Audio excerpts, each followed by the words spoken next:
तर मित्रांनो, मागच्या क्लासमध्ये आपण इंटरॅक्टिव्ह फिल्टरमधील युनिफॉर्म फिल, फाउंटेन फिल आणि वेक्टर पॅटर्न फिल पाहिला होता. आणि याच्या क्लासमध्ये आपण पाहणार आहे बिटमॅप पॅटर्न फिल आणि टू कलर पॅटर्न फिल, ते पण अगदी डिटेलमध्ये. त्या अगोदर जर तुम्ही अगोदरचे व्हिडिओ पाहिले नसतील तर त्याची लिंक तुम्हाला डिस्क्रिप्शनमध्ये मिळून जाईल, त्यातून तुम्ही पाहू शकता.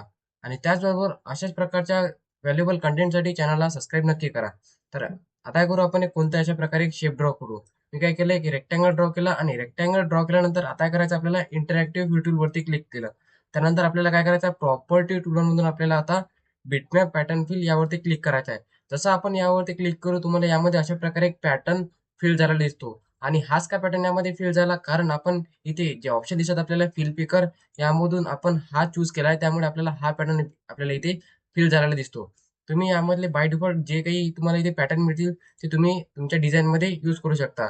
आणि जर तुम्हाला कस्टम प्रीसेट तयार करायचे असतील, पॅटर्न तयार करायचे असतील, तर मी अगोदरच्या क्लासमध्ये म्हणजे इथे फाउंटेन फिल किंवा युनिफॉर्म फिलच्या क्लासमध्ये सांगितलं आहे कशा प्रकारे आपण कस्टम पॅटर्न तयार करू शकतो. ते पण तुम्ही व्हिडिओ पाहू शकता.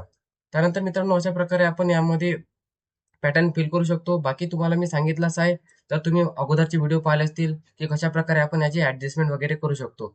आता याच्याच रिलेटेड काही प्रॉपर्टी टूलबारमधील ऑप्शन आहे. जसं की हे ऑप्शन आहे mirror tiles horizontally, mirror tiles vertically. हे ऑप्शन आपण मागच्या क्लासमध्ये पाहिला आहे. याचा यूज करून आपण फक्त याला काय करू शकतो, मिरर करू शकतो हॉरिझॉन्टली आणि व्हर्टिकली. त्यानंतर यामधले एक दोन नवीन ऑप्शन दिसतात आपल्याला. एक दिसते आपल्याला इथे ब्लेंड ट्रान्झिशन. जसं आपण यावरती क्लिक करू, तुम्हाला इथे जे काही 4-5 ॲडजस्टमेंटचे ऑप्शन दिसतील. सर्वात पहिलं ऑप्शन दिसते आपल्याला इथे ब्लेंड टाईप, रेडियल ब्लेंड. जसं आपण यावरती क्लिक करू तर तुम्हाला काय दिसेल, अशा प्रकारे एक रेडियल ब्लेंड आपल्याला पाहायला मिळतो. म्हणजे असे गोल आपल्याला यावरती ब्लेंड पाहायला मिळतात. आणि त्यानंतर दिसते आपल्याला इथे लिनियर ब्लेंड. जसं आपण यावरती क्लिक करू तर आपल्याला काय दिसते, यामध्ये अशा प्रकारे लिनियर जे आहेत ते ब्लेंड पाहायला मिळतात. त्यानंतर मित्रांनो, काही इथे आपल्याला ऑप्शन पाहायला मिळतात. जसं आपण हे ऑप्शन चूज करू, तुम्हाला याची ॲडजस्टमेंट पण करता येते. त्यानंतर दिसते आपल्याला एज मॅच. आता मित्रांनो, जेव्हा एज मॅच यावरती आपण टिक करतो, तर काय दिसेल आपल्याला, ती याची एज आहे, ते आपल्याला यामध्ये ॲडजस्टमेंट करता येते. त्यानंतर मित्रांनो, आता यामध्ये एक मी अशा प्रकारे पॅटर्न फिल केलाय. आता हे करू, आपण एक दुसरा पॅटर्न यामध्ये फिल करू.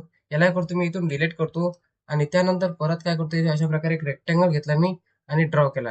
रेक्टेंगल ड्रॉ केल्यानंतर परत आपण इंटरॅक्टिव्ह फिल्टरवरती क्लिक केलं आणि त्यानंतर इथे काय केलं, मी बिटमॅप पॅटर्न फिलवरती क्लिक केलं.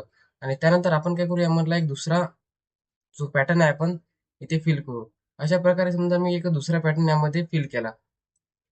फिल केल्यानंतर याची थोडी काय करतो, मी ॲडजस्टमेंट करतो. ॲडजस्टमेंट केल्यानंतर आता जे ऑप्शन पाहायचं आपल्याला, ते आहे इथे एज मॅच. जी एजेस आपल्याला जर मॅच करायची असतील, तर आपण यावर ऑप्शनचा यूज करून जी आपण त्याची एजेस आहेत ते आपण अशा प्रकारे काय करू शकतो, मॅच करू शकतो. त्यानंतर बाकीचे काही यामध्ये ॲडजस्टमेंटचे ऑप्शन दिसतात. जसं की ब्राईटनेस. याची जर तुम्हाला ब्राईटनेस ॲडजस्टमेंट करायची असतील, तर अशा प्रकारे आपण यामध्ये ब्राईटनेस वगैरे ॲडजस्टमेंट करू शकतो. त्यानंतर ल्युमिनन्स. अशा प्रकारे आपल्याला काय ल्युमिनन्स वगैरे ॲडजस्टमेंट करता येते. त्यानंतर कलर वगैरे जर ॲडजस्टमेंट करायची असेल, तर आपण इथून करू शकतो. तर अशा प्रकारे मित्रांनो, या ऑप्शनचा आपण यूज करू शकतो. यावरती थोडी तुम्हाला प्रॅक्टिस करावी लागेल, कारण मी जेव्हा तुम्हाला सांगतो, तर तुमच्या थोडं डोक्याच्या वर जाईल. यावर तुम्हाला थोडी प्रॅक्टिस करावी लागेल. जसं आता एज मॅच. आता मी सांगितलं की एज कसे काय मॅच होऊ राहिले, तर हे तुम्हाला थोडी प्रॅक्टिस करावी लागेल, तेव्हा तुम्हाला ते प्रॉपर समजून देईल. आता अशा प्रकारे आपण ऑप्शन पाहिले.